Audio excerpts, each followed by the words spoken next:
বলেছিলুম কিনা তোমার পা শিকলে বাঁধা থাকবে না, বলেছিলুম কিনা তোমার পা শিকলে বাঁধা থাকবে না, সমস্ত শিকলকে উন্মুক্ত করবে এসওই বাংলা তোমাদের আমিনুর স্যার। যেখানে যখনই বিপদে পড়বে শুধু আমিনুর স্যারকে স্মরণ করবে। অর্থাৎ তোমাদের ফিজিক্সে বিপদে পড়েছো, আশা করি তোমরা সবাই ফিজিক্স পড়তে গিয়ে সেখানে ডেরিভেটিভ এবং ইন্টিগ্রেশনের অ্যাপ্লিকেশন লাগছে। তোমরা ভাবছো যে ডেরিভেটিভ এবং ইন্টিগ্রেশন সেটা তো ম্যাথের জিনিস, আমরা এখন সেটা অ্যাপ্লাই করব কিভাবে। ফিজিক্সের টিচাররা সবাই এটাই বলে দেয় যে তোরা ম্যাথের টিচারদেরকে বলিস, সেখান থেকে শিখে নিস, কিন্তু খুব ইন ডিটেলস কোনো টিচার কিন্তু সেভাবে তোমাদেরকে পড়াবে না বা পড়ায় না। তাহলে তোমরা ওই ফর্মুলাগুলো কিভাবে অ্যাপ্লাই করবে বা ওই ফর্মুলাগুলো তোমরা কিভাবে তার ডেরিভেশনটা জানবে, যে ফর্মুলাগুলো কোথা থেকে আসছে, কিভাবে আসছে, হোয়াট ইজ ডেরিভেটিভ, খায় না মাখে, হোয়াট ইজ ইন্টিগ্রেশন, গলায় দেয় নাকি জামা কাপড় করে পরে, কি এগুলো। তাহলে এই সমস্ত কিছু জানানোর জন্য আমি আছি, তোমাদের আমিনুর স্যার আছে। তোমাদেরকে আজকে একদম কমপ্লিট গাইড করব যে ডেরিভেটিভ এবং ইন্টিগ্রেশন, অর্থাৎ ক্লাস 11-এর কাইনেমেটিক্স পড়তে গেলে ফিজিক্সের যে ডেরিভেটিভ ইন্টিগ্রেশনের প্রয়োজন হয়, যে ক্যালকুলাসের প্রয়োজন হয়, সেটা কমপ্লিটলি কিভাবে হয়, ডেরিভেশনগুলো আমরা দেখাবো, তারপর সমস্ত অল ফর্মুলা আমরা দেখব, অর্থাৎ ডেরিভেটিভ এবং ইন্টিগ্রেশনে। আর এখানেই শেষ নয়, আজকে তোমাদের ফিজিক্সের অঙ্ক করাবো এবং করিয়ে দেখাবো যে সেই ফিজিক্সের অঙ্কে কিভাবে ম্যাথ অ্যাপ্লাই হচ্ছে। So let's start.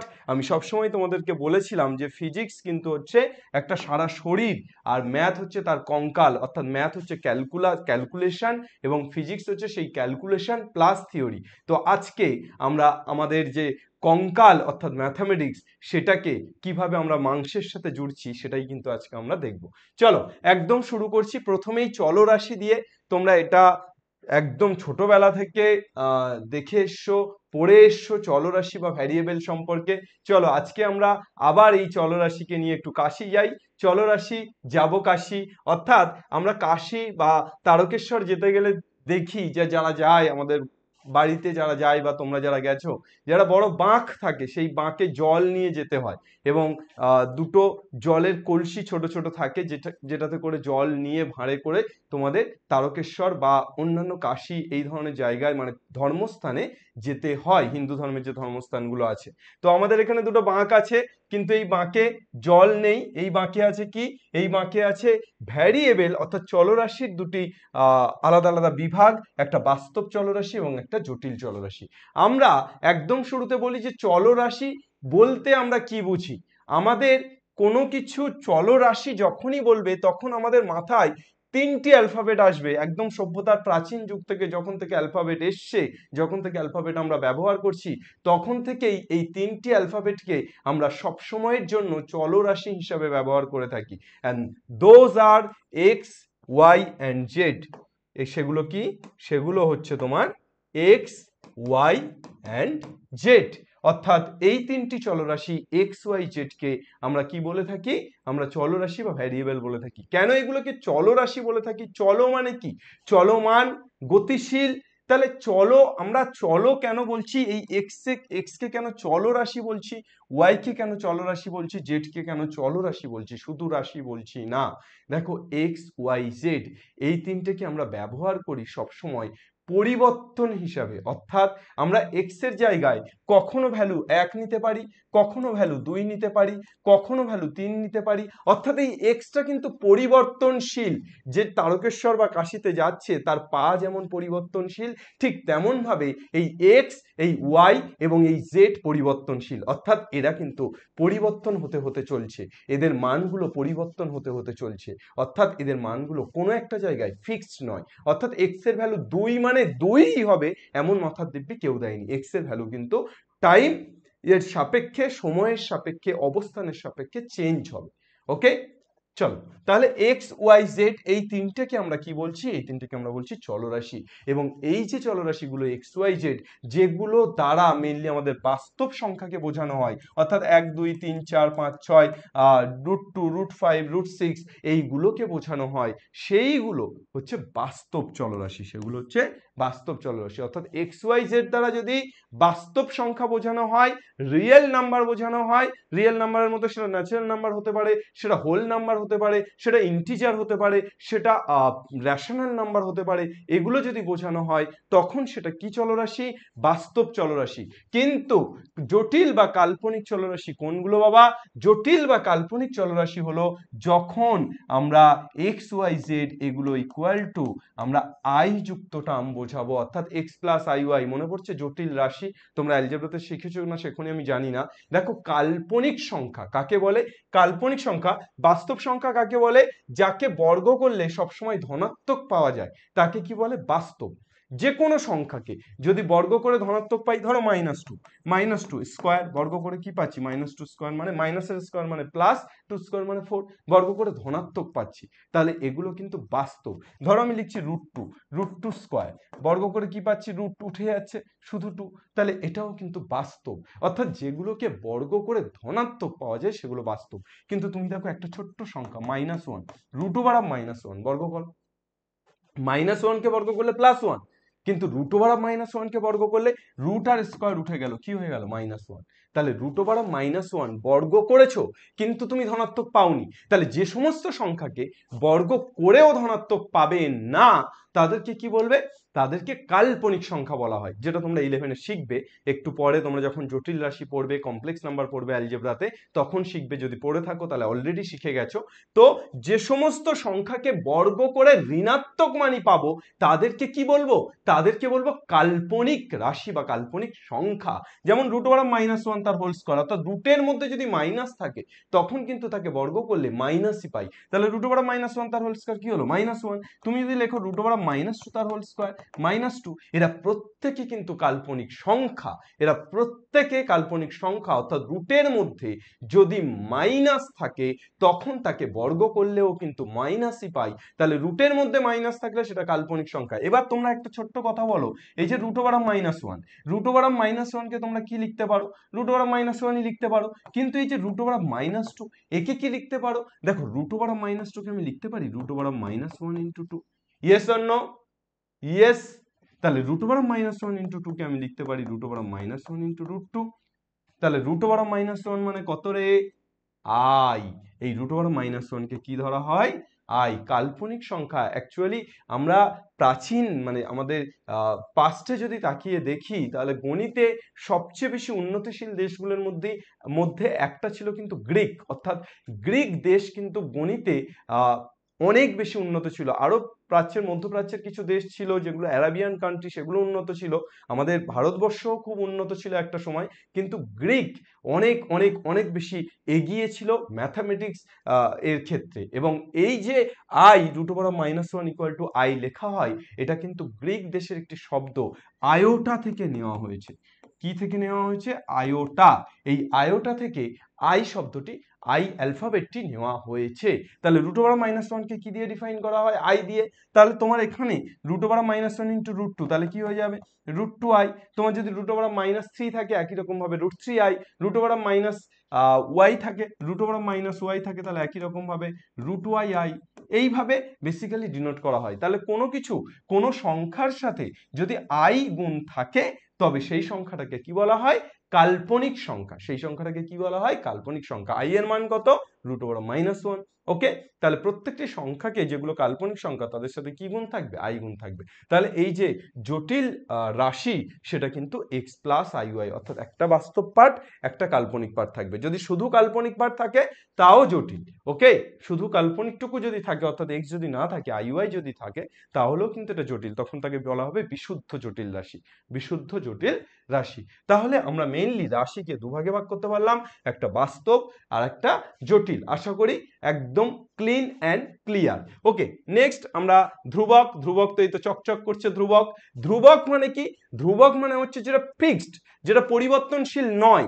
এই পেনটাকে তুমি টেনে হিস্ট্রে লম্বা করতে পারবে না। ধ্রুবক, ধ্রুবক মানে কি? আমি যদি লিখি যে 2 একটা সংখ্যা, অঙ্কে 2 একটা সংখ্যা, এই 2 অপরিবর্তনশীল। অর্থাৎ এই 2 কে আমি চেঞ্জ করব কিভাবে? 2 মানে তো 2, কিন্তু x এর জায়গায় আমি চেঞ্জ করতে পারি। x এর জায়গায় কখনো 1, কখনো 2, কখনো 3, কিন্তু 2 যদি আমি লিখি তাহলে 2 মানে তো 2। একটা সংখ্যা ফিক্স লিখে দিলাম, তাহলে এটা কিন্তু একটা ধ্রুবক। এটাকে কি বলবো? একটা ধ্রুবক বা কনস্ট্যান্ট টার্ম। এই 2 4 6 মানে এই ধরনের যে কোনো সংখ্যাকে আমরা কি বলবো? ধ্রুবক সংখ্যা বা কনস্ট্যান্ট টার্ম। বোঝা গেল আশা করি, কোনো ডাউট নেই। এরপর চলে এসো আমরা ভ্যারিয়েবল বা চলরাশিকে মেইনলি দুটো ভাগে ভাগ করতে পারছি। একটা হচ্ছে স্বাধীন চলরাশি ইন্ডিপেন্ডেন্ট ভ্যারিয়েবল, আর একটা হচ্ছে পরাধীন চলরাশি অর্থাৎ ডিপেন্ডেন্ট ভ্যারিয়েবল। অর্থাৎ 1947 সালের আগের ভারতবর্ষের মানুষ, 1947 সালের পরের ভারতবর্ষের মানুষ। তো 1947 সালের আগের ভারতবর্ষের মানুষকে আমাদের এই 1947 সালের পরের ভারতবর্ষের মানুষকে আগে দেখি যে স্বাধীন চল।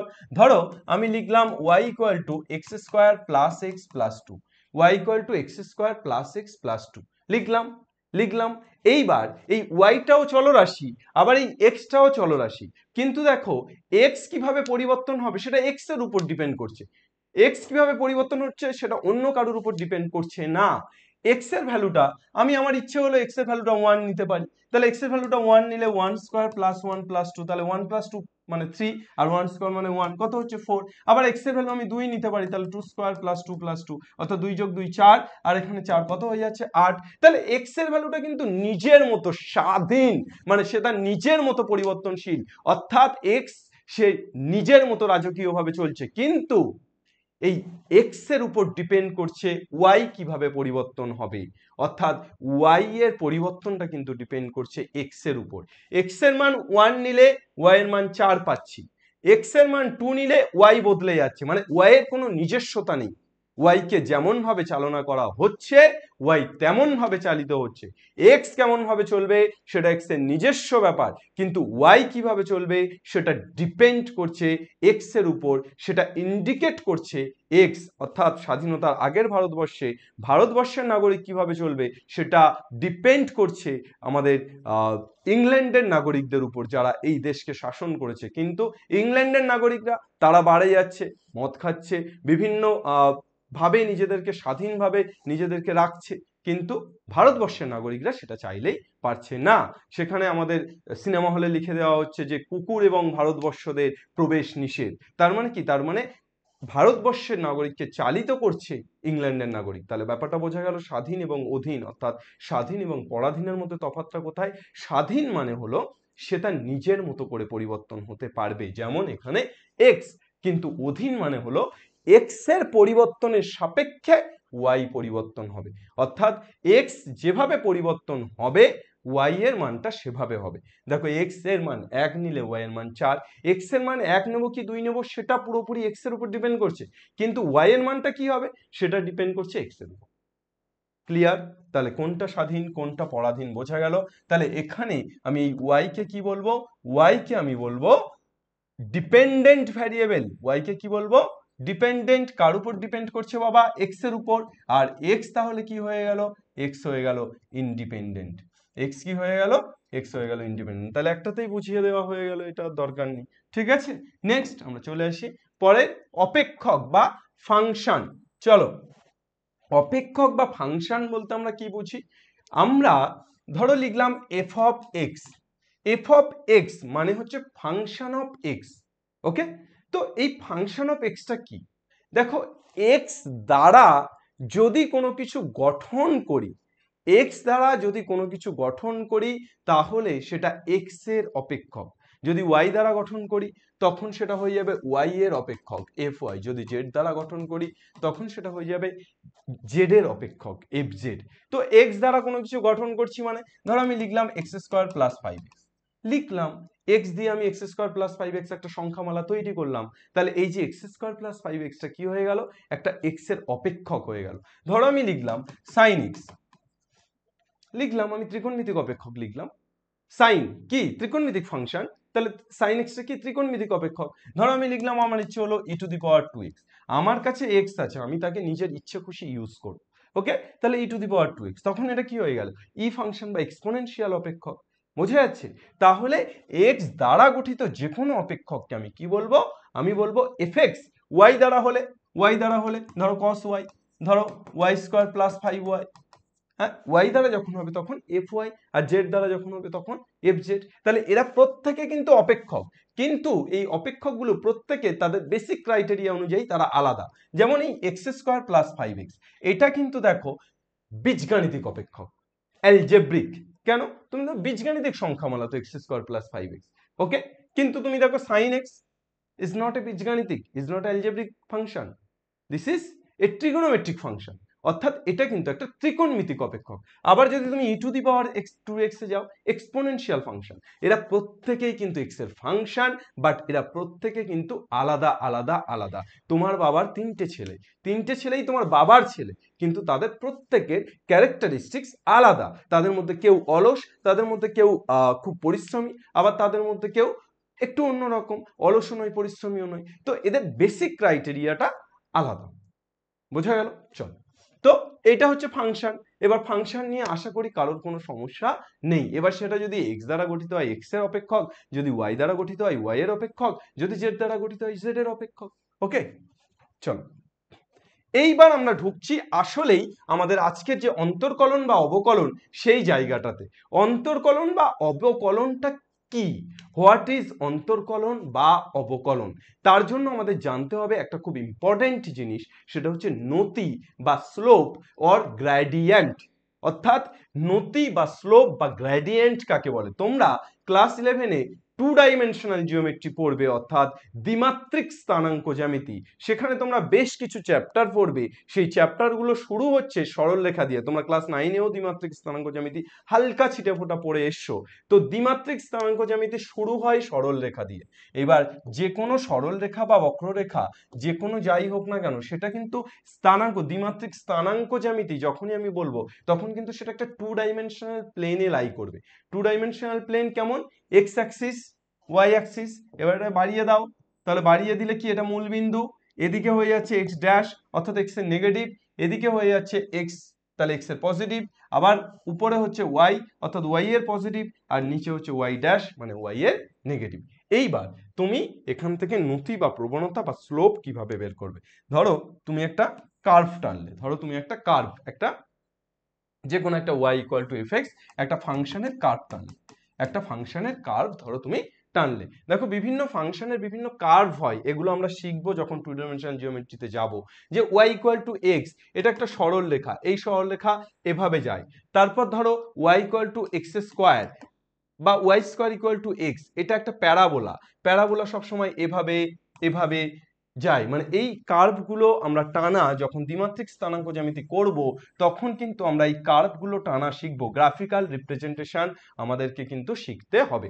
আমি আপাতত y equal to f x অর্থাৎ একটা অপেক্ষকের একটা কার্ভ টানলাম। তোমরা এই যে আগের অপেক্ষকগুলো লেখাচ্ছিলাম না, অ্যালজেব্রিক, ত্রিকোণমিতিক, এক্সপোনেনশিয়াল, এই প্রত্যেকটি অপেক্ষকের কিন্তু এক একটা নিজস্ব গ্রাফ থাকে, অর্থাৎ অপেক্ষক কিন্তু গ্রাফিক্যালি রিপ্রেজেন্ট করা যায়। তো আমি একটা স্বাভাবিক একটা এ টানলাম, আমি জাস্ট একটা নর্মালি একটা গ্রাফ টানলাম।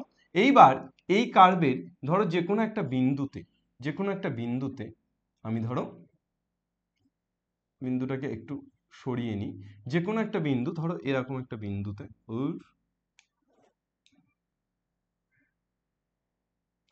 এই ধরো একটা বিন্দু, এখানে আমি একটা ট্যানজেন্ট ড্র করছি। ট্যানজেন্ট বা স্পর্শক, ট্যানজেন্ট বা স্পর্শক মানে কি? ট্যানজেন্ট বা স্পর্শক মানে একটা বিন্দুকে স্পর্শ করে যাবে। তো এই যে বিন্দুটি স্পর্শ করে গেল, এই বিন্দুটাকে আমরা ধরে নিচ্ছি পি, এবং এর স্থানাঙ্ক ধরে নিচ্ছি এক্স কমা ওয়াই। এর স্থানাঙ্ক কি ধরে নিচ্ছি? X comma Y. এইবার আমি পি থেকে একটু এগিয়ে গেলাম, একটু এগিয়ে গেলাম, কি বরাবর এগিয়ে গেলাম? আমি অবভিয়াসলি এক্স অ্যাক্সিস বরাবরও এগিয়ে গেলাম, আমি অবভিয়াসলি এক্স অ্যাক্সিস বরাবরও এগিয়ে গেলাম। এক্স অ্যাক্সিস বরাবর প্রথমে কোথায় ছিলাম? এক্স অ্যাক্সিস বরাবর প্রথমে এখানে ছিলাম। আমি এক্স অ্যাক্সিস বরাবর কতটা এগিয়ে গেলাম? এতটা এগিয়ে গেলাম, মানে এই ডিস্টেন্সটা এগিয়ে গেলাম। এবার এক্স বরাবর কতটা ডিস্টেন্স এগিয়ে গেলাম? যতটা ডিস্টেন্স এগিয়ে গেলাম সেটাকে আমরা ধরে নিচ্ছি ডেল এক্স। কি ধরে নিচ্ছি? এক্স বরাবর যে ডিস্টেন্সটা এগোলাম সেটা ডেল এক্স। এবং সেম ভাবে তোমরা দেখো ওয়াই এখানে ছিল, এই ডিস্টেন্সটা ছিল, আমি ওয়াই বরাবর কতটা ডিস্টেন্স এগিয়ে গেলাম? এতটা ডিস্টেন্স ওয়াই বরাবর আমি বেশি উঠে গেলাম। তাহলে এই যে ওয়াই বরাবর যে ডিস্টেন্সটা বেশি হলো এটাকে ধরে নিচ্ছি ডেল ওয়াই। কি ধরে নিচ্ছি? Del y. তাহলে আমাদের এই পয়েন্টটা, এই যে পয়েন্টটা পি এক্স ওয়াই এর পর এই পয়েন্টটাকে আমরা ধরে নিচ্ছি কিউ। এই কিউ পয়েন্টটা আমাদের কি হয়ে গেল, এক্স প্লাস ডেল এক্স, অর্থাৎ এক্সটা এগিয়ে গিয়ে এক্স প্লাস ডেল এক্স এবং সাথে সাথে y plus del y, x plus del x comma y plus del y. তাহলে আমি কিউ পয়েন্টটাতে কতটা এগিয়েছি, ডেল এক্স পরিমাণ এক্স এর দূরত্ব এগিয়েছি, ডেল ওয়াই পরিমাণ ওয়াই এর দূরত্ব এগিয়েছি। তাহলে এই পি কিউর নতি কি হবে, হোয়াট ইজ দ্য প্রবণতা, what is the gradient or slope of P Q. তোমরা মনে রাখবে যে স্লোপ বা গ্রেডিয়েন্ট বের করার সময় slope of P Q, slope of P Q আমরা কিভাবে বের করব, স্লোপ বা গ্রেডিয়েন্ট। স্লোপ বা গ্রেডিয়েন্ট বের করার সময় আমরা প্রথমে বড় স্থানাঙ্কটা নেব, তারপর মাইনাস ছোট স্থানাঙ্ক। অর্থাৎ দেখো বড় স্থানাঙ্ক আমি প্রথমে ওয়াই এর স্থানাঙ্ক যদি নিই তাহলে y plus del y, y plus del y minus ছোট স্থানাঙ্কটা কি y minus y by x plus del x minus x. মানে আমরা ওয়াই এর কোঅর্ডিনেটেড বিয়োগফল মাইনাস এক্স এর কোঅর্ডিনেটেড বিয়োগফলটা নিচ্ছি, মানে এই যে চেঞ্জেসটা সেইটা আমরা নিচ্ছি। অ্যাকচুয়ালি বিষয়টা হচ্ছে আমাদের যদি একটা পয়েন্ট x1 y1 হয়, একটা পয়েন্ট x1 y1 হয় আর একটা পয়েন্ট x2 y2 হয়, তাহলে এর প্রবণতা বের করার সূত্র হচ্ছে y2 minus y1 by x2 minus x1 এবং সেই ফর্মুলাটাই আমরা অ্যাপ্লাই করছি। তাহলে স্লোপ অফ পি কিউ কি হচ্ছে y plus del y minus y by x plus del x minus x. তাহলে ওয়াই ওয়াই ঘ্যাঁচ ঘ্যাঁচ এক্স এক্স ঘ্যাঁচ ঘ্যাঁচ চিত্রে গেল, তাহলে পড়ে থাকলো del y by del x, del y by del x. তাহলে স্লোপ অফ পি কিউ অর্থাৎ পি কিউর প্রবণতা পেলাম del y by del x. এই যে পি কিউ স্ট্রেট লাইনটা আছে এর প্রবণতা যদি তোমাকে বের করতে বলে সেটা কি del y by del x. কিন্তু এটা দিয়ে কি কাজ হবে, ডেরিভেটিভের সাথে এর সম্পর্কটা কি, পি কিউর প্রবণতা del y by del x পেলাম।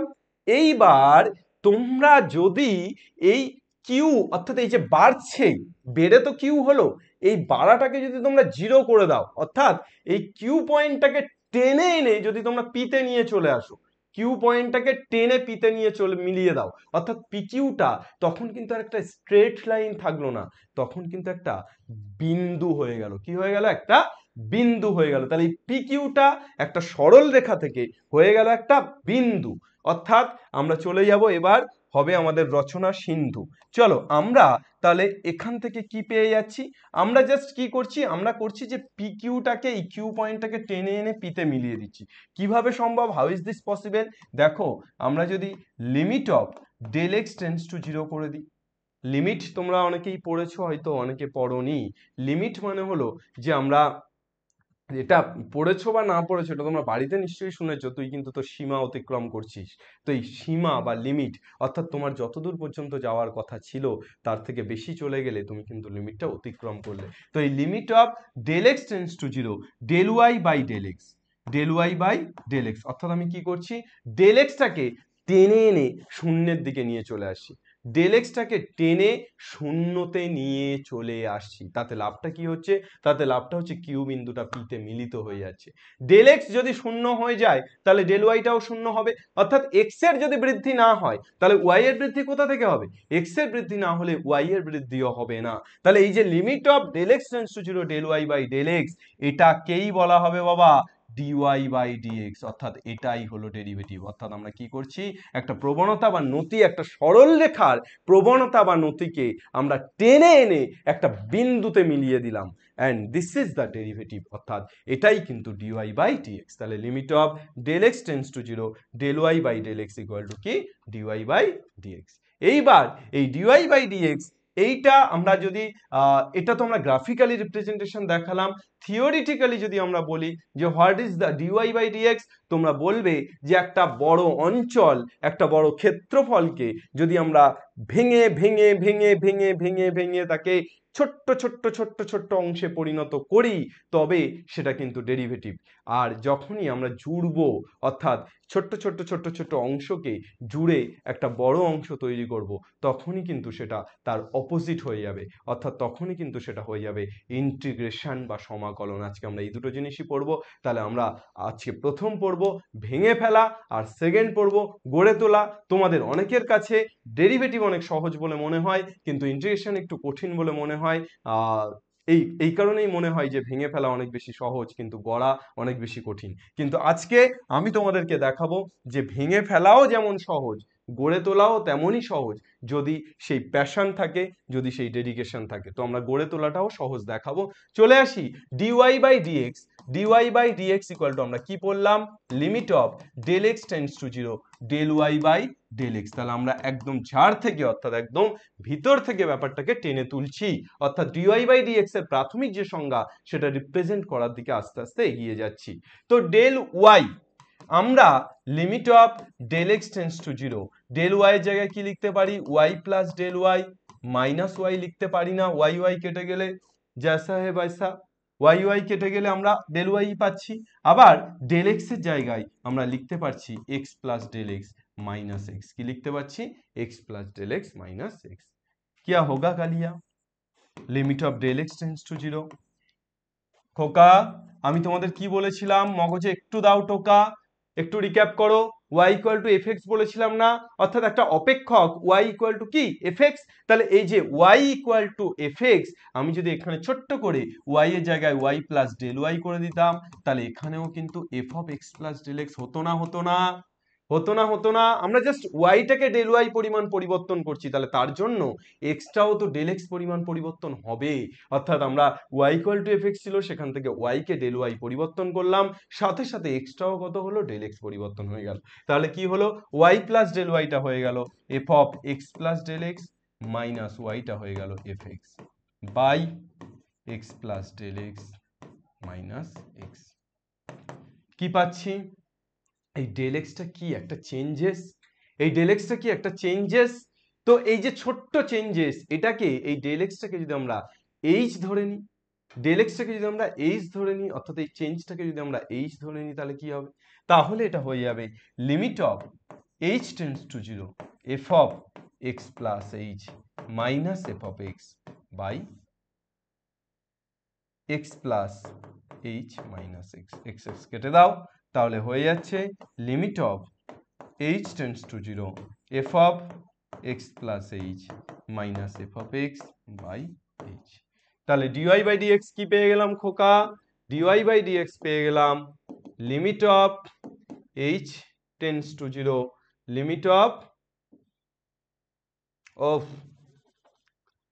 কেন বারে বারে বারে বারে এমনটা হয়? Limit of h tends to zero f of x plus h minus f of x by h. খোকা জলদি করো টোকা। অর্থাৎ আমরা ডেরিভেটিভের প্রাথমিক সংজ্ঞা, এটাকে বলা হয় the primary definition of derivative. ডেরিভেটিভের প্রাথমিক সংজ্ঞাটা আমরা পেয়ে গেলাম limit of h tends to zero f of x plus h minus f x by h. Okay, তো এইটা হয়ে গেল ডেরিভেটিভের প্রাথমিক সংজ্ঞা।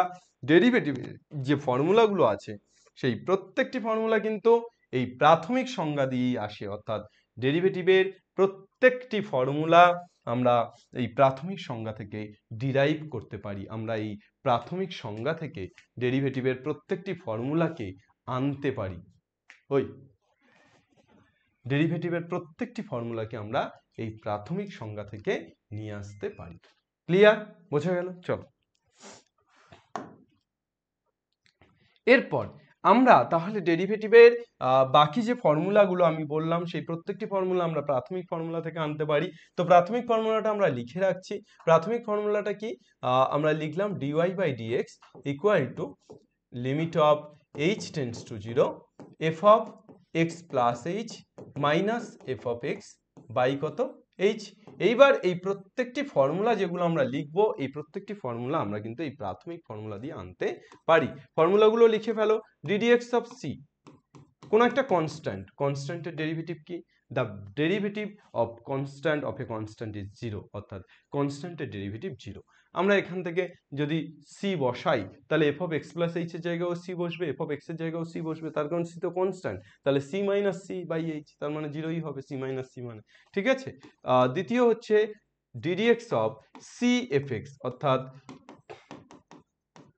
সি কনস্ট্যান্ট এফ এক্স এর ডেরিভেটিভ, তাহলে সিটা বাইরে চলে আসবে, এফ এক্স এর ডেরিভেটিভ হয়ে যাবে। এফ এক্স এর ডেরিভেটিভটাকে আমরা এফ ড্যাশ এক্স লিখি, এফ এক্স এর ডেরিভেটিভকে এফ ড্যাশ এক্স বা তোমরা এফ ওয়ান এক্সও লিখতে পারো, এফ ওয়ান এক্স বা এফ ড্যাশ এক্স। নেক্সট চলে এসো 3 number, ddx of x to the power n, অর্থাৎ x to the power n এর ডেরিভেটিভ কত হবে? X to the power n এর ডেরিভেটিভ হবে n x to the power n minus one, ddx of x to the power n. X to the power n এর derivative কি হবে? N x to the power n minus one.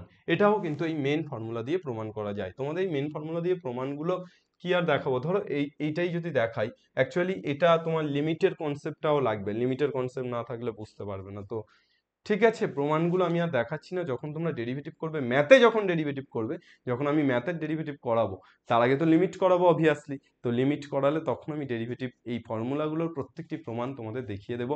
আপাতত ফিজিক্সের জন্য তোমরা এইভাবে মনে রাখো, ঠিক আছে? তো আমরা একদম ডেরিভেশনটা, মেন ডেরিভেশনটা দেখিয়ে দিলাম। এবার মনে রাখবে এই প্রত্যেকটি ফর্মুলা অ্যাকচুয়ালি এই মেন ফর্মুলা দিয়েই আসছে। তো ddx of x to the power n কত? N x to the power n minus one. একই রকম ভাবে ডিডিএক্স অফ সাইন এক্স কত হবে? Cos x. Ddx of cos x, ddx of cos x কি হবে? Minus sine x. Ddx of tan x,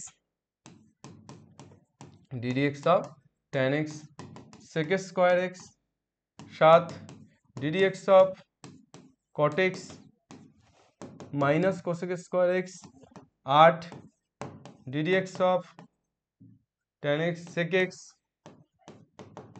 x tan x 9। D dx of cosec x. এই ঝরঝরে মুখস্থগুলো তোমাদেরও করতে হবে। আমি যেভাবে ঝরঝরে মুখস্থ করে তোমাদেরকে লেখাচ্ছি, তোমাদেরকেও কিন্তু ঝরঝরে মুখস্থ করতে হবে। Ddx of cosec x minus cosec x cot x. Ddx of log x, log x এর ডেরিভেটিভ হচ্ছে 1/x, ঠিক আছে? ডিডিএক্স অফ লগ এক্স কত? 1/x। 10। Ddx of e to the power x, e to the power x 11। Ddx of a to the power x, a to the power x. দেখো ddx of e to the power x, e to the power x. তো যদি তোমার ddx of e to the power 2x থাকতো, ই to the power 2x থাকতো, তখন কিন্তু ই to the power 2x into 2 হতো। একই রকম ভাবে এ টু দি পাওয়ার 2x থাকলে a to the power 2x into log 2 হতো তখন, ঠিক আছে? এখন একই রকম ভাবে সাইন 3x ধরো থাকলো, তাহলে কিন্তু cos 3x ইন্টু 3 হতো। এই চেঞ্জেসগুলো যখন সংখ্যা থাকবে তখন জাস্ট গুণ আকারে সেটাই থেকে যাবে, সেই সংখ্যাটাই একবার গুণ আকারে থাকবে। এদের প্রত্যেকটা প্রমাণ আছে, প্রত্যেকটা প্রমাণ আমরা যখন সময় হবে তখন অবশ্যই আমরা দেখিয়ে দেব, ঠিক আছে? তো এইগুলোই আমাদের মেইনলি ফর্মুলাতে আছে, আর কিছু ফর্মুলা আমাদের এখানে নেই। আর ইনভার্সের কিছু ফর্মুলা আছে, তোমাদের এটা ভূত ভবিষ্যতে লাগে। Ddx of sine inverse x জেনে রাখো একটু, 1/√1 মাইনাস এক্স স্কোয়ার। যদি ddx of cos inverse x হয় তখন জাস্ট আগে মাইনাস আসবে। Ddx of tan inverse x হলে 1/1 প্লাস এক্স স্কোয়ার। 15টা ddx of cot inverse x হলে -1/1 plus x square. 16 ddx of sec inverse x 1/, এটা কোথায় লিখবো আর?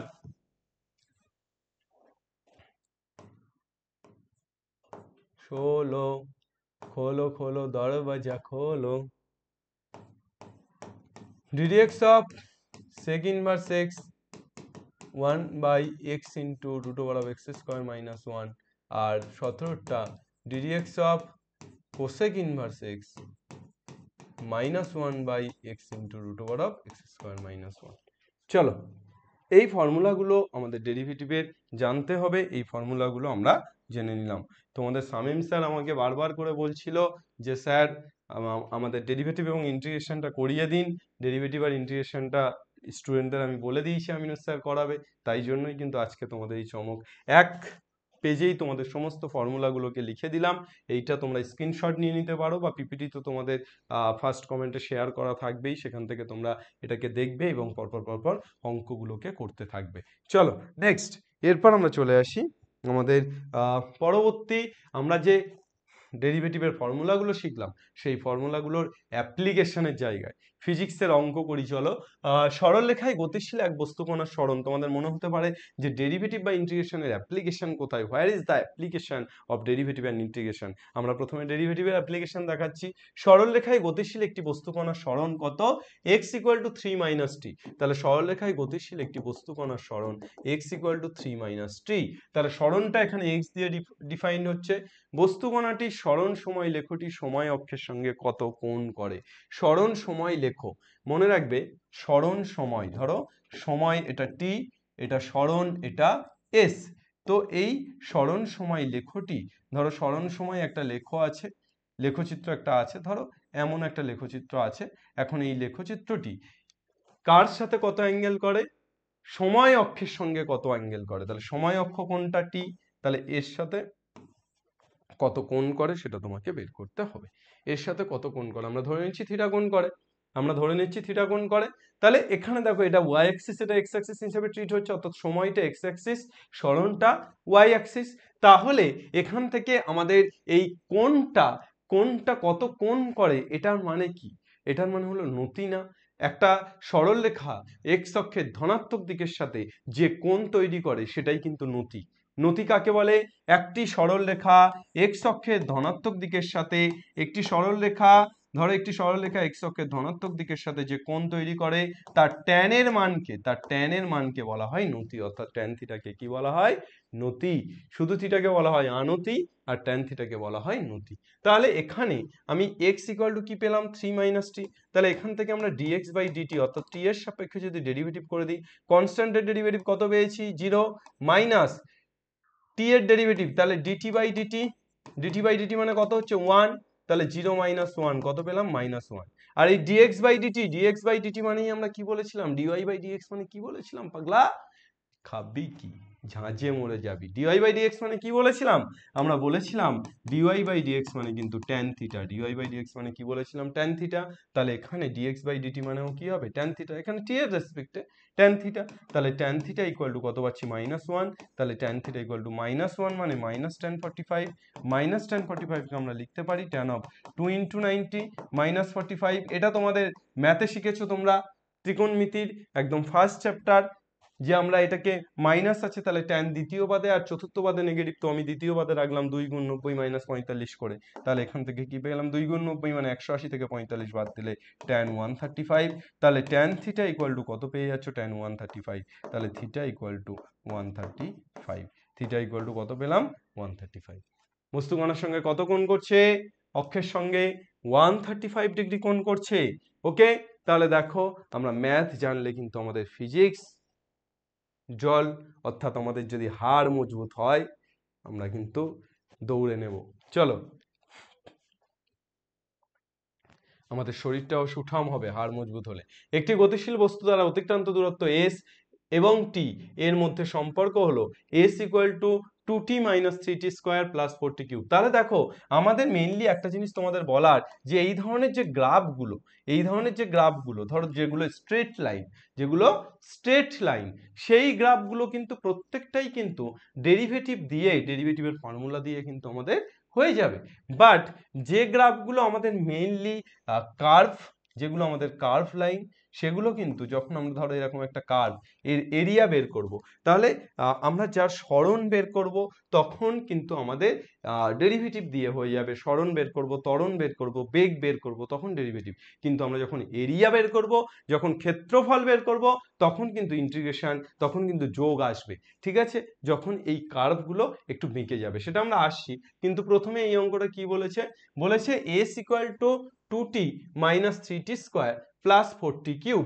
s ইকুয়াল টু কত? 2t - 3t square plus 4t cube. এটা দিয়ে দিয়েছে একটি গতিশীল বস্তু দ্বারা অতিক্রান্ত দূরত্ব s এবং t এর মধ্যে সম্পর্ক s equal to 2t - 3t square plus 4t cube. এখানে s মিটার এককে, t সেকেন্ড এককে প্রকাশিত হয়েছে। যাত্রা শুরু 2 সেকেন্ড পরে, অতিক্রান্ত দূরত্ব কত? তাহলে যাত্রা শুরু 2 সেকেন্ড পর মানে t ইকুয়াল টু 2 বসিয়ে দাও। তাহলে s ইকুয়াল টু কত পাচ্ছি? 2 × 2 - 3 × 2 স্কয়ার প্লাস 4 × 2 কিউব। যা হবে তাই। তারপর কি বলেছে, 2 সেকেন্ড পর অতিক্রান্ত দূরত্ব পেয়ে গেলাম, বেগ ও ত্বরণের মান নির্ণয় করো। তাহলে বেগ ও ত্বরণের মান আমরা কিভাবে নির্ণয় করব? বেগ মানে কি বাবুরা? বেগ মানে ভি, আর ভি মানে কি? ভি মানে ডিএস বাই ডিটি, অর্থাৎ সময়ের সাপেক্ষে সরণের পরিবর্তন, সময়ের সাপেক্ষে সরণ। তাহলে সময়ের সাপেক্ষে সরণ মানে ডিএস বাই ডিটি। তাহলে ডিএস বাই ডিটি কত হয়ে যাচ্ছে আমাদের? এস কত? 2t minus 3t square plus 4t cube. তাহলে ডিএস বাই ডিটি কত হবে? 2 ইন্টু টি এর ডেরিভেটিভ, তাহলে ডিটি বাই ডিটি মানে 1 মাইনাস 3 ইন্টু টি স্কোয়ারের ডেরিভেটিভ। খোকা মগজে দাও টোকা, টি স্কোয়ার, দেখো এক্ষুনি সূত্র পড়েছিলাম, d dt of t square, মনে পড়ছে? D dx of x to the power n. কি সূত্র শিখেছিলে? N x to the power n minus one. দেখো এর অ্যাপ্লিকেশন না, d dt of t square, তাহলে কত হবে? 2 t to the power 2 minus one. তাহলে 2 t to the power 2 minus one মানে t to the power 2 minus one মানে t to দি পাওয়ার 1, তাহলে হয়ে যাচ্ছে 2t, আর প্লাস 4t কিউব, তাহলে সেম হবে 4 into t to the power cube আছে, তাহলে 3 t to the power 3 minus one, তাহলে 3 t to the power 3 minus one মানে কত হচ্ছে? স্কোয়ার। তাহলে 2 মাইনাস 60 প্লাস 12t স্কোয়ার। এবার এখানে টি এর জায়গায় কত বসাবে? 2। টি এর জায়গায় কত বসাবে? 2। তাহলেই তুমি কি পেয়ে যাবে? এর অতিক্রান্ত দূরত্বের পর বেগ পেয়ে যাবে। আর ত্বরণ এ ইকুয়াল টু কি? ত্বরণ মানে আবার বেগের সময়ের সাপেক্ষে বেগ, তাহলে ডিভি বাই ডিটি, অর্থাৎ ডিএস বাই ডিটি কে আমি আবার একবার ডেরিভেটিভ করছি, ডিভি, বা আমি ডিভি বাই ডিটি লিখি। তাহলে ডিভি বাই ডিটি ভি কত? V 2 minus 60 plus 12t square. তাহলে ডিভি বাই ডিটি কত হবে? 2 কনস্ট্যান্টের ডেরিভেটিভ 0 মাইনাস 6 ইন্টু টি এর ডেরিভেটিভ 1 প্লাস 12 ইন্টু টি স্কোয়ারের ডেরিভেটিভ কত? 2 t to the power 2 minus 1 মানে 1। তাহলে কত হয়ে গেল? Minus 6 plus 24t। এখানেও তুমি 2 সেকেন্ড পরে তুমি ত্বরণ চাইছো, তাহলে টি ইকুয়াল টু 2 বসিয়ে দাও, 2 সেকেন্ড পরে ত্বরণ পেয়ে যাবে। Clean and clear or not, অর্থাৎ আমরা পরিষ্কার পরিচ্ছন্নভাবে ব্যাপারটা কি বুঝতে পারলাম, আশা করি পারলাম। নেক্সট, এরপর চলে এসো আমরা, তাহলে ডেরিভেটিভ বলতে আমরা কি বুঝলাম সেটা আশা করি বোঝা গেল। এবার তোমাদের ফর্মুলাগুলোর অ্যাপ্লিকেশন, যে ddx of x to the power N, এই ফর্মুলার অ্যাপ্লিকেশনটা তোমাদের কিন্তু অনেক অনেক অনেক বেশি হবে। অর্থাৎ ধরো আমি ওই যে বলছিলাম যে ডিডিএক্স অফ এক্স স্কোয়ার, তাহলে এই formula 2 x to the power 2 minus 1। আবার দেখো যদি টি এর সাপেক্ষে হয় ডিডিটি অফ টি কিউব, তখন কি হবে? 3 t to the power 3 minus 1। এইগুলো আসবে, এই ফর্মুলাগুলো অ্যাপ্লাই করা শিখতে হবে, ফর্মুলাগুলো অ্যাপ্লাই করতে হবে তোমাকে, ঠিক আছে? তো এই যে ফর্মুলাগুলো আমরা লিখে দিলাম তোমাদেরকে, এই ফর্মুলাগুলো কিন্তু প্রত্যেকটার অ্যাপ্লিকেশন কিভাবে হচ্ছে, ইটস মোর ইম্পর্টেন্ট। সো এইগুলো না জানতে পারলে কিন্তু যখন ম্যাথামেটিক্স করাবো তখন তো জলবাদ হয়েই যাবে, কিন্তু এখন আপাতত ফিজিক্সের জন্য কিন্তু এটা জানতে হবে। আর একটা জিনিস, যে বেসিক ম্যাথামেটিক্সের ক্যালকুলাস ছাড়াও তোমাদের কিন্তু দেখো এখানে ত্রিকোণমিতিও অ্যাপ্লাই হচ্ছে, অর্থাৎ ট্রিগোনোমেট্রি আমরা যে ক্লাস করিয়েছি তোমাদের, সেই ক্লাস যদি তোমাদের বেসিক ফিজিক্সের জন্য, মানে ফিজিক্সের জন্য বেসিক ম্যাথামেটিক্স যেগুলো লাগে তার জন্য ত্রিকোণমিতির ওই ক্লাসগুলোও খুব ইম্পর্টেন্ট। আমি সেই ক্লাসগুলো তোমাদের করিয়ে দিয়েছি। ত্রিকোণমিতি যেহেতু আমাদের এসই বাংলাতে হয়ে গেছে, তাই ত্রিকোণমিতির জন্য আর বেসিক ম্যাথ দিতে হবে না আশা করি। তো ত্রিকোণমিতিটা তোমরা সবাই করে নেবে। ত্রিকোণমিতির যদি এখনো তোমরা না দেখে থাকো, দেখবে একদম পরপর পরপর ভিডিও আসছে, যে কোনো সংযুক্ত কোণ থেকে গুণিতক কোণ পর্যন্ত পরপর পরপর ভিডিও এসছে, তোমরা একটু দেখে কিন্তু করে নিও। এরপর সমাকলন, সমাকলন মানে নান আদার দ্যান এরিয়া, অর্থাৎ যোগ করা। আমি তোমাদেরকে বলেছিলাম যেখানে ডেরিভেটিভ মানে ভেঙে ফেলা, সেখানে সমাকলন মানে গড়ে তোলা। তাহলে আমরা গড়ে তুলছি, ধরো একটা কার্ভ আছে, এই কার্ভের প্রত্যেকটি ক্ষুদ্র ক্ষুদ্র অংশকে, প্রত্যেকটি ক্ষুদ্র ক্ষুদ্র ক্ষুদ্র ক্ষুদ্র ক্ষুদ্র ক্ষুদ্র ক্ষুদ্র ক্ষুদ্র ক্ষুদ্র ক্ষুদ্র অংশকে যোগ করে আমরা অ্যাকচুয়ালি সমাকলন পাই। প্রত্যেকটি ক্ষুদ্র ক্ষুদ্র অংশকে যোগ করে আমরা সমাকলন পাই। তাহলে সমাকলন বা ইন্টিগ্রেশন নান আদার দ্যান যোগ করা। কোথা থেকে আসছে দেখবে, বেসিক্যালি যোগ ইংরাজি কি? যোগ ইংরাজি সাম। এবার ধরো তুমি আর তোমার বন্ধু এই এসটাকে ধরে উপর আর নিচে টানছো, এসটাকে ধরে উপরে আর নিচে টানছো, তুমি হবু তোমার বন্ধু গবু, টানছো দুজনে। তাহলে দুজনে মিলে টানলে, হবু আর গবু টানলে এসটা হয়ে গেল দেখো এমন, হবে তো? এসটা ছিল এমন, এসটা হয়ে গেল এমন। এই যে ছিল আর এই যে হয়ে যাওয়া, এই যে চেঞ্জেস, এই যে চেঞ্জেস, এই চেঞ্জেসটাকেই কিন্তু আমরা বলছি ইন্টিগ্রেশন। অর্থাৎ মানে এই চেঞ্জেসটাই বলছি, ইন্টিগ্রেশন না, সরি, আমি এই যে এসটাকে এভাবে আনলাম, তাহলে এই এস মানে তো সাম, এস মানে এস ফর সাম, আমরা যোগ করা, তাহলে এই যোগের এসটাকেই আমরা টেনে এভাবে এ করলাম, এই যে এসটাকে টেনে আমরা উপর নিচে লম্বা করে দিলাম, এটাই হয়ে গেল ইন্টিগ্রেশন, অর্থাৎ সমাকলনের চিহ্ন। কি হয়ে গেল? সমাকলনের চিহ্ন। তাহলে সমাকলনের চিহ্নটা কি? এই যে সমাকলনের চিহ্নটা সাপের মতো, এটা কিন্তু এস কে টেনে টুনে লম্বা করা আর কি, ঠিক আছে? তো ব্যাপারটা এস কে টেনে টুনে লম্বা করা বলতে আমি এটা বোঝাতে চাইছি যেটা এস থেকেই এসছে, অর্থাৎ সাম থেকেই এসছে, ঠিক আছে? তো এটাকে আমরা যে এসটাকে বাড়িয়ে দিলে এটা ইন্টিগ্রেশনের সাইন। এবার ইন্টিগ্রেশনের মধ্যে আমরা বেসিক্যালি দু ধরনের ইন্টিগ্রেশন জানি, একটা হচ্ছে ডেফিনাইট আর একটা হচ্ছে ইনডেফিনাইট। ডেফিনাইট ইন্টিগ্রাল আর একটা হচ্ছে indefinite integral. Indefinite definite integral মানে যেখানে আমার ক্ষেত্রফলটা নির্দিষ্ট করে দিচ্ছে, অর্থাৎ যার একটা লোয়ার লিমিট থাকবে, ধরো x ইকুয়াল টু a থেকে x ইকুয়াল টু b তে গেল, তাহলে যার একটা লোয়ার লিমিট একটা আপার লিমিট থাকবে, তখন সেটা হয়ে যাবে ডেফিনাইট। আর যখন লোয়ার লিমিট আপার লিমিট থাকবে না, ডেফিনাইট মানে নির্দিষ্ট সমাকল, আর যখন লোয়ার লিমিট আপার লিমিট থাকবে না, তখন ইনডেফিনাইট, অর্থাৎ অনির্দিষ্ট সমাকল, তখন অনির্দিষ্ট সমাকলন। তো আমাদের এখানে নির্দিষ্ট অনির্দিষ্ট দুটোরই অ্যাপ্লিকেশন ব্যবহার হবে, অসুবিধা নেই। ও আর একটা জিনিস তোমাদের ডেরিভেটিভের ক্ষেত্রে একটু জিনিস বলা হয়নি, সেটা হচ্ছে ডেরিভেটিভের ক্ষেত্রে আমরা তো সব ফর্মুলাগুলো লিখেছিলাম, আরও একটা ফর্মুলা ডিডিএক্স অফ ইউভি, এটা খুব ইম্পর্টেন্ট ফর্মুলা গুণের ক্ষেত্রে ডেরিভেটিভের ফর্মুলা। প্রথমে u constant dv by dx plus v constant du by dx, এইটাও তোমরা একটু মনে রেখো। আর সেমভাবে d dx of u by v, অর্থাৎ ভাগের ক্ষেত্রে ইউ বাই ভি, ভাগের ক্ষেত্রে, তো ভাগের ক্ষেত্রে ফর্মুলাটা কি? ddx of u by v, v squared v constant du by dx minus u constant dv by dx, এইটাও তোমরা একটু মনে রেখো। তাহলে গুণ এবং ভাগ এই দুটো ক্ষেত্রেই তোমরা কিন্তু ফর্মুলা দুটো একটু মনে রেখো, অর্থাৎ ডেরিভেটিভের গুণের ফর্মুলা কি, ডেরিভেটিভের ভাগের ফর্মুলা কি, ঠিক আছে?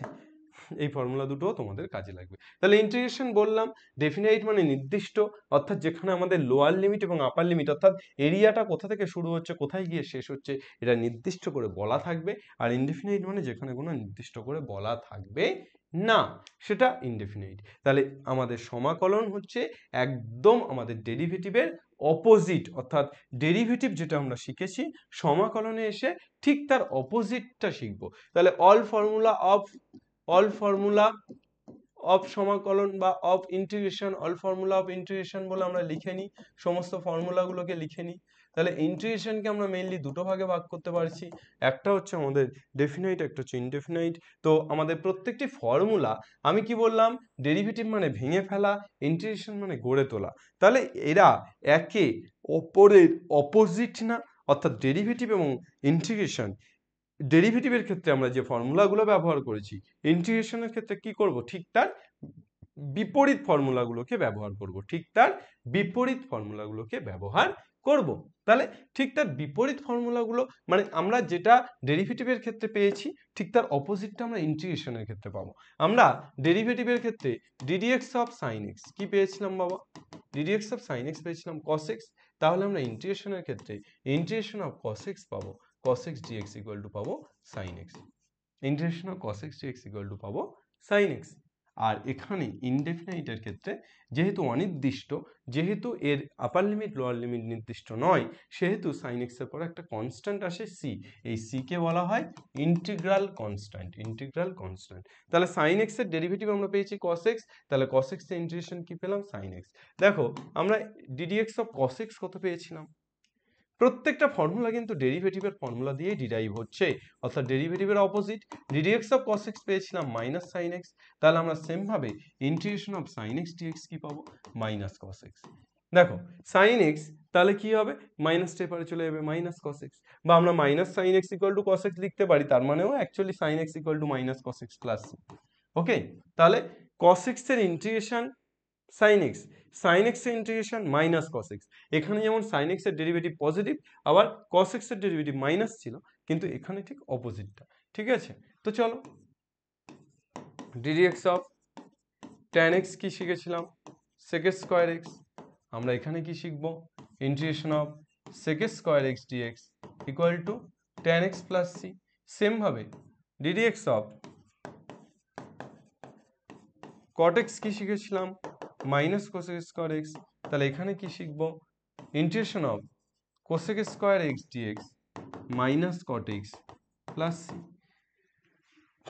আমরা ddx of x to the power n এটা শিখেছিলাম x to the power n minus one. আমরা এখানে কিন্তু ইন্টিগ্রেশন অফ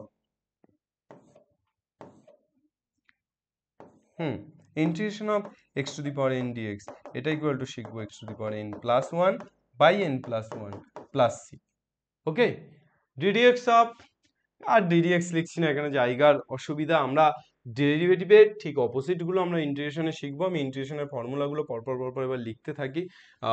আমরা ইন্টিগ্রেশনের ফর্মুলাগুলো পরপর পরপর যদি লিখি, ইন্টিগ্রেশন অফ dx যদি শুধু dx থাকে তাহলে কি হবে, d অর্থাৎ ডেরিভেটিভ আর ইন্টিগ্রেশন ঠিক অপোজিট দুটো, তাহলে ইন্টিগ্রেশন অফ dx যদি শুধু থাকে তখন কিন্তু হয়ে যাবে x প্লাস সি। তখন এটা কি হয়ে যাবে, তখন এটা হয়ে যাবে x প্লাস সি। আমরা integration of sec square x dx শিখেছি, তাহলে ইন্টিগ্রেশন অফ sec x যদি হয় তখন কিন্তু এটা হয়ে যাবে log of sec x plus tan x plus C. Integration of cosec x log of cosec x minus cot x plus C. Integration of tan x dx log of sec x plus C. Integration of cot x dx log of cosec x log of sin x log of কত sin x plus C. এইভাবে ফর্মুলাগুলো ইন্টিগ্রেশনের পরপর পরপর derivation হচ্ছে। দেখো ই to the power x এর derivative কি ছিল, ই টু দি পাওয়ার এক্স ছিল, তাহলে ই টু দি পাওয়ার এক্স এর ইন্টিগ্রেশনও ই টু দি পাওয়ার এক্স, কিন্তু a to the power x এর ইন্টিগ্রেশন কি হবে, a to the power x dx. আচ্ছা, এখানে একটা জিনিস তোমাদের ভুল হয়েছিল বোধহয়, ফর্মুলাতে আমি লিখিয়েছিলাম ডেরিভেটিভের ফর্মুলা যেখানে লিখিয়েছিলাম, একটা জিনিস একটু কারেকশন করে নাও, এ টু দি পাওয়ার এক্স এর derivative A to the power x লগে, আমার ইন্টিগ্রেশন করাতে গিয়ে মনে পড়লো এ টু দি পাওয়ার এক্স এর ডেরিভেটিভ কিন্তু a to the power x লগে। তাহলে ইন্টিগ্রেশনের ক্ষেত্রে আমরা a to the power x integration কি পড়বো, a to the power x by log e. এইভাবে তোমাদের প্রত্যেকটি ফর্মুলা মোটামুটি আসবে, এই প্রত্যেকটি ফর্মুলা এভাবে তোমাদের ডেরিভেশন থেকেই মেইনলি ফর্মুলাগুলো আসছে। ডেরিভেশনের অপোজিট ফর্মুলা দু একটা ফর্মুলা হয়তো বাদ পড়তে পারে। আচ্ছা, লগ এক্স এর ডেরিভেটিভ কি ছিল, ওয়ান বাই এক্স, তাহলে এখানে ওয়ান বাই এক্স এর ইন্টিগ্রেশন কি হবে, log x, one by x এর ইন্টিগ্রেশন কি হবে, লগ এক্স প্লাস সি। ঠিক আছে, তো মোটামুটি আমরা যা যা ফর্মুলা মাথায় ছিল সেগুলো লিখলাম। তোমরা একবার তোমাদের বইয়ের যে ইন্টিগ্রেশনের ফর্মুলাগুলো আছে, যেটা তোমাদের টেক্সট বুকে যেটা এতে দেওয়া আছে তোমাদের ফিজিক্সের বইটাতে, সেগুলো একবার দেখে নেবে। এবার বিষয়টা হচ্ছে ফর্মুলাগুলো তো যেখান থেকে খুশি দেখতে পারবো, কিন্তু স্যার ইন্টিগ্রেশন বা সমাকলনের অ্যাপ্লিকেশনটা কোথায়, তোমরা ছোট্ট অ্যাপ্লিকেশন দেখো, ডিডাব্লিউ ইকুয়াল টু তোমরা জানো এফ ডিএস, এটা ফিজিক্সে তোমরা জানো, ফিজিক্সে তোমরা এই জিনিসটা জানো যে ডিডাব্লিউ ইকুয়াল টু কত, এফডিএস অর্থাৎ কার্য ইকুয়াল টু আমাদের যেটা হয়। তো এখান থেকেই যদি তোমরা দুপার ইন্টিগ্রেশন করতে পারতে, তাহলে ডিডাব্লিউ ইন্টিগ্রেশন অফ এফডিএস দুপার ইন্টিগ্রেশন করলে দেখো ডেরিভেটিভটা অর্থাৎ ডিটা কিন্তু উঠে যায়। ওকে, বুঝতে পারছো? তাহলে বিষয়টা হচ্ছে আমাদের অ্যাপ্লিকেশন কিন্তু ফিজিক্সে আমাদের ইন্টিগ্রেশন এবং ডেরিভেটিভের অ্যাপ্লিকেশন প্রচুর আছে। তার জন্য আমাদের কি জানতে হবে, আমাদের শুধু ফর্মুলাগুলোকে মনে রাখতে হবে এবং অ্যাপ্লাই করা শিখতে হবে। তার জন্য আমরা বেসিক জায়গাটা যে কোথা থেকে ইন্টিগ্রেশন আসছে, কেন ফর্মুলা মনে রাখবো, এটা তো একটা মানে একটা দরকার, প্রয়োজনীয়তা বোধ আছে যে এই কারণে মনে রাখবো, একটা কারণ থাকা উচিত। ঠিক তেমনভাবে আমি কিন্তু এই কারণটাকেই বেসিক্যালি তোমাদেরকে বলে দিলাম যে ইন্টিগ্রেশন এবং ডেরিভেটিভ এই দুটো জায়গা এক্স্যাক্টলি ফর্মুলাগুলো কোথা থেকে আসছে, এক্স্যাক্টলি এই দুটো জিনিস কি, এবং এক্স্যাক্টলি ফিজিক্সে এই দুটো জিনিস কিভাবে ব্যবহার করা হচ্ছে, এইটা আমি তোমাদেরকে বলে দিলাম। ঠিক আছে, আশা করছি তোমরা এই ক্লাসটা যদি দেখে নাও, এই ক্লাসটা যদি তোমরা কমপ্লিট করো, তাহলে আশা করছি তোমরা অনেক বেটার বেনিফিট পাবে। তোমরা যখন ফিজিক্সের ম্যাথ করবে, তোমরা যখন ফিজিক্সের কাইনামেটিক্সের চ্যাপ্টারটা পড়বে, তখন অনেক অনেক অনেক হেল্প হবে তোমাদের। আশা করছি তোমরা সবাই দেখেছো, কেমন লাগলো তোমাদের ক্লাসটা, এবং ক্লাসটা করার পর তোমরা ফিজিক্সে কতটা স্মুথ হতে পারলে, কতটা ধারালো হতে পারলে, এই সবটা কিন্তু লিখে জানিও কমেন্টে। তোমাদের উত্তরের অপেক্ষায় থাকবো আমি। চাতক পাখির মতো, চাতকের ন্যায়। চাতক যেমন গরমের সময় এক ফোঁটা বৃষ্টির জলের অপেক্ষা করে, আমিও তেমনভাবে এই 1 ঘন্টা কন্টিনিউয়াসলি তোমাদের সাথে বকলাম, এই যে কন্টিনিউয়াসলি তোমাদের সাথে কথা বললাম, এর পরিবর্তে আমি চাইবো যে তোমরা অন্তত এই ক্লাসটা কেমন লেগেছে সেটা অন্তত জানিয়ে যাও।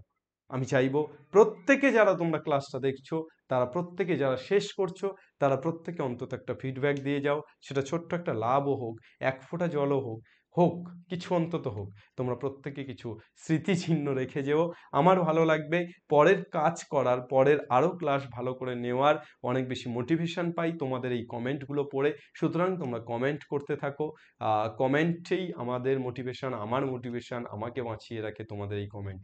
দিন শেষে একটা সুন্দর কমেন্ট অনেকটা হাসি নিয়ে ঘুমোতে যেতে সাহায্য করে, অনেকটা স্যাটিসফ্যাকশন নিয়ে ঘুমোতে যেতে সাহায্য করে। তোমাদের জন্য আমার এই লড়াই, এসওই বাংলার এই লড়াই, আমাদের টেকনিক্যাল টিমের এই লড়াই, আমাদের এসওই বাংলার সমস্ত টিচারদের এই লড়াই চলছে, চলবে। তো আমরা তোমাদের পাশে, বাংলার প্রত্যেকটি ছেলেমেয়ের পাশে, ওয়েস্ট বেঙ্গলের প্রত্যেকটি ক্লাস 11-12 স্টুডেন্টদের পাশে আছি। শুধু কথাই নয়, কাজে আছি। এমন অনেক মানুষ আছে যারা কথায় আছে, কিন্তু আমরা কাজে আছি।